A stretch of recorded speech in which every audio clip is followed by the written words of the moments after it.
l'actu avec Plume Rose sur la Joko TV. Bon, nous sommes ici avec EBS Trading qui produit l'eau minérale.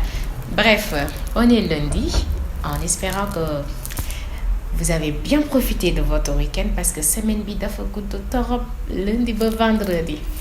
Gudd na de, mais bon, que faire? On n'a pas le choix, il faut s'y faire. On va essayer de s'accrocher davantage.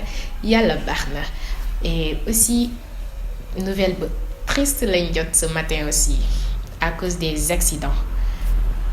19 morts aujourd'hui encore une fois à Saka, je pense bien. Mais bon, yàlla baax na.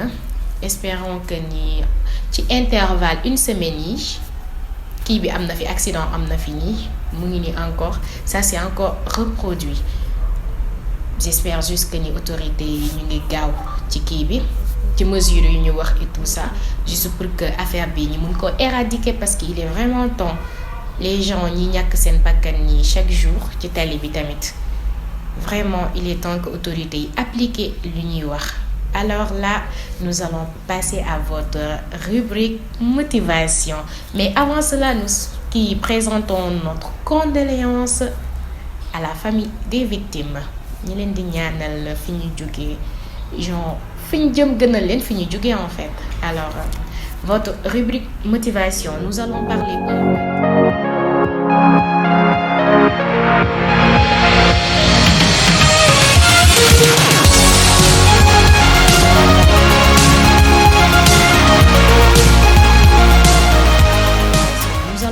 un peu des relations forcées.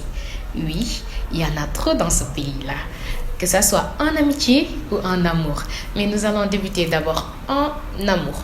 Parce que, gis nga nit, bu la bëggee réellement, ça se voit dans ses yeux, ça se voit dans ses actes.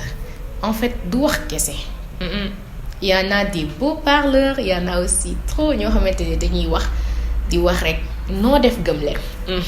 Wax rek lañ mën mais duñ jëf mukk te nit soo ko bëggee xam réellement bul di bàyyi de trop ci waxin bi et tout ça del bàyyi xel ci jëfin bi parce que parole d'accord ça peut convaincre les gens mais acte yi c'est plus important. Oui, acte yi il faut que ñi ciy bàyyi xel parce que nit ki des fois tey gi mën na la wax dara bu subaa du ko def.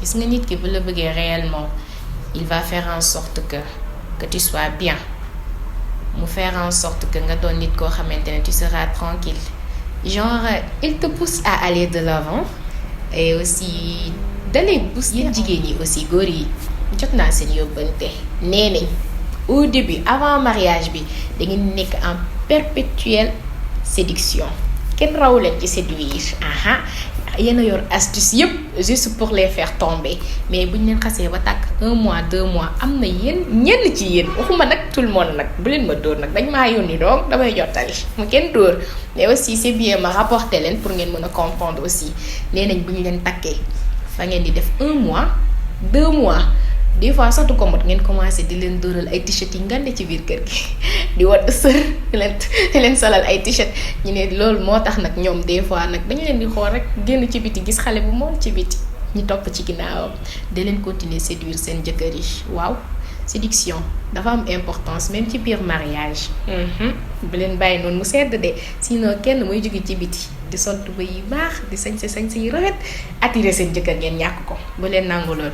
Séduction bi continuer leen ko ci biir mariage bi foofu lay door nag comprendre ngeen noonu la nag et on va continuer sur le fait que di forcer relation bu leen forcer relation avec qui que soit dites-vous tout le temps que ni ku leen bàyyi dem wuti leneen rek c'est parce que lui il vous mérite pas ou bien elle vous mérite pas.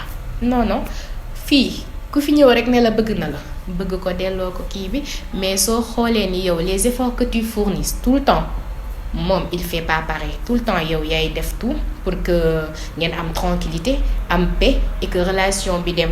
Non, ça doit être réciproque li muy fournir même chose nga war a fournir moom it yow li ngay def moom it loolu la war di def pour que relation bi am harmonie am tranquillité am paix en fait mais soo sentirez que ni toi tu en fais toujours trop alors que moom deful benn effort bàyyi ko mu dem bu ko forcer toog boo ko forcer it yaa koy yëg luy métti ci yow lay jóge tout le temps yow yaay am lu la naqari jamais moom parce que qui sait peut-être sax mu ngi ci leneen bàyyi la fi ngay courir derrière moom kenn mérité wu fi ñu koy courir derrière fii ñëpp a yem ku la bëgg ko koo xamante ne war na la ni carrément que ni tolloo ko fenn bàyyi ko mu dem ne force rien sinon day indi manque de confiance ci yow parce que tu vas tout le temps te remettre en cause tout le temps da ngay douter wu tu te dis que kii lan moo tax bëgguma genre est-ce que je suis pas assez belle wala est-ce que je suis pas assez beau est-ce que je suis pas bien pour nit kooku noonu déjà rek mu ngi indi benn complexe ci yow mu ngi créer loo xamante ne mooy loolu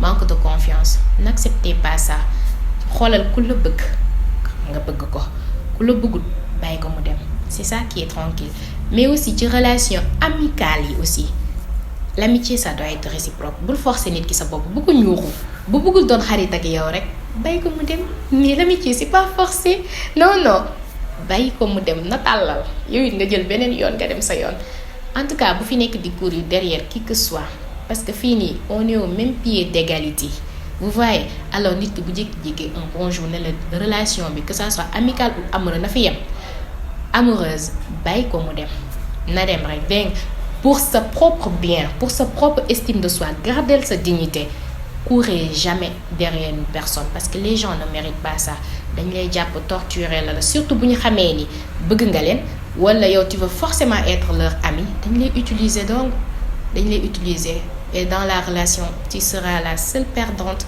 da ngay sonn donc parce que àddina du yàgg ba moom mu gis sa valeur vision boobu la am ci yow ne forcez rien laissez les choses venir naturellement aimez les gens qui vous aiment propagez des ondes positives autour de vous loolu da lay aider ça te pousse à l'avant ça t'aide beaucoup alors faut jamais never forcer relation je refuse ça man maa ne de duma forcer benn relation waa Plume Rose moo ko wax quand tu m'aimes je t'aime bien si tu m'aimes pas aussi tàllalal gauche ma tàllal droite jàmm ne ñooy daray problème doxuma si def leen noonu avec ça vous aurez l'estime de soi soit autant pour moi vous allez avancer tranquillement avec un esprit sain tranquille sans problème vous savez bien ce que je viens de dire retenez-le bien fii kenn gënu fi kenn koo bëgg daal bëggu la bàyyi ko mu dem c'est ça et bien merci beaucoup c'était votre rubrique motivation aujourd'hui sur la Joko TV nous allons passer tout de suite à votre revue de presse.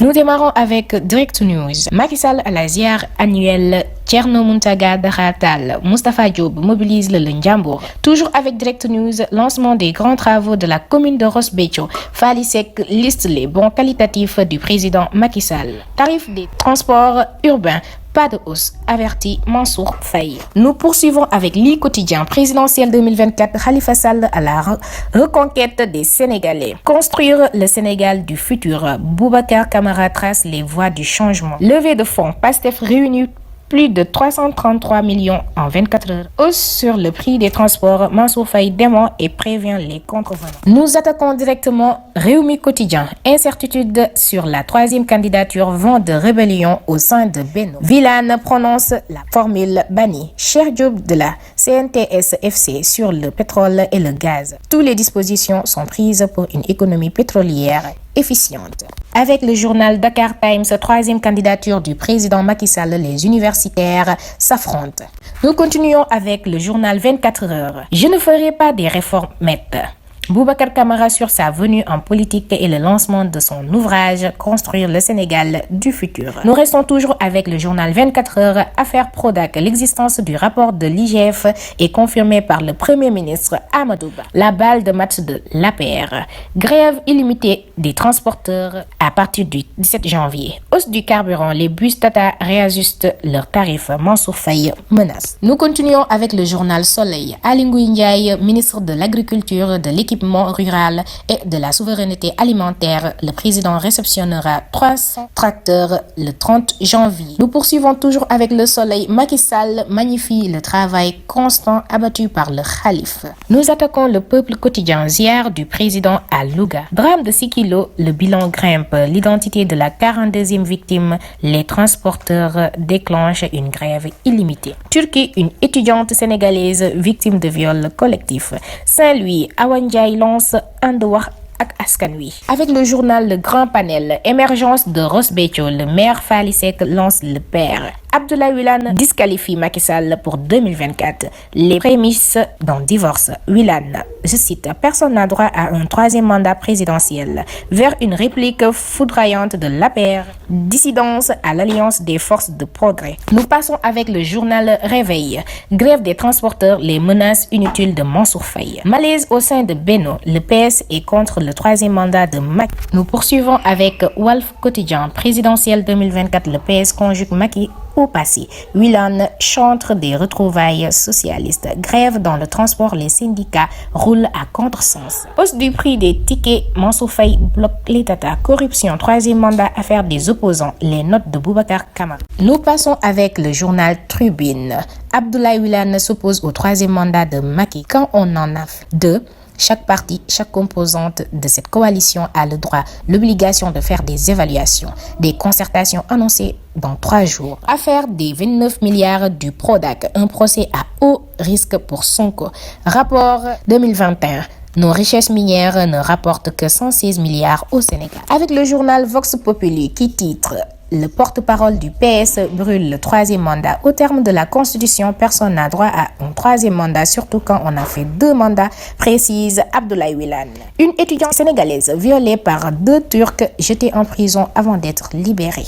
Nous passons avec le journal Source A. Assurance automobile. Hausse des prix. Le maire de Ouakam à la barre le 19 janvier. Nous attaquons les Échos. Mort d'Idrissa Goudiaby à Ziguinchor, le procureur attaque la décision du juge d'instruction. Le chef du parquet de Ziguinchor a fait appel à l'ordonnance du magistrat instructeur. Ce dernier avait rendu une ordonnance de refus d'informer. Crise dans le secteur des transporteurs, toujours avec le journal Les Échos, vers une paralysie totale du système. Les transporteurs décrètent une grève illimitée à partir de demain. AFTU annonce une augmentation de ses tarifs. Mansour Faye invite les forces de sécurité à veiller au respect strict des tarifs. Nous continuons avec le Sud Quotidien. Bras de fer État transporteur autour des 22 mesures sur la sécurité routière vers la grève générale. Les acteurs du transport recueillent le Conseil interministériel et décrètent la grève générale dès demain à minuit. Le ministre Mansour Faye rétropédale sur la mesure d'interdiction du porte-bagages et Versailles. Nous passons avec le journal Alerte Quotidien. Transport, santé, collectivité territoriale, le front social en ébullition. Opération de levée de fonds au bénéfice de Pastef, les patriotes explosent les compteurs. Avec le journal LAS qui titre Dialogue sourd entre l'État et les acteurs. Nous filons directement avec l'actualité sport.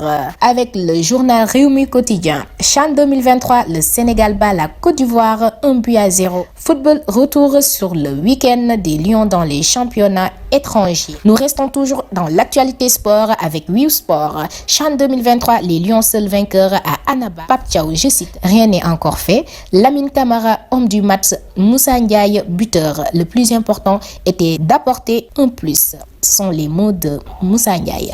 Pape Mamadou Sy, une surprise convaincante. Restons toujours avec Wii Sport.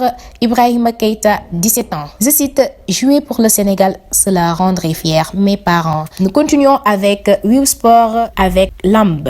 Adafas battu par un Zarco provocateur et plein de malice. Toujours avec Wii Sport, Week-end des Lions, Crépin, Iliman, Ismaïla et Boulaye buteur. C'était votre revue de presse avec Plume Rose sur la Djoko TV, la communication autrement.